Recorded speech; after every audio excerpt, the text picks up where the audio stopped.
Welcome to Not Milk Never Milk. Subscribe if you're lactose intolerant. You start by opening Shortcut Maker and selecting the project or existing shortcut you want to replace.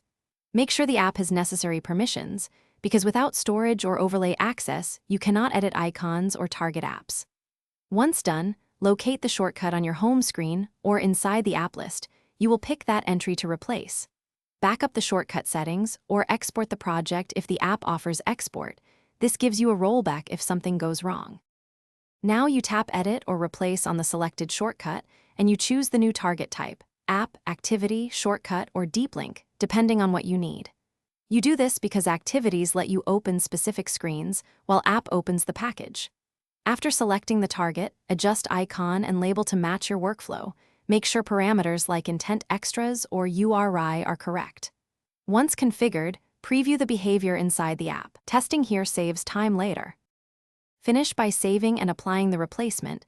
Place the shortcut back on your home screen or widget area, and then test it. If the new shortcut does not open the app, verify the package name and activity path you selected, and make sure the target app allows direct launches.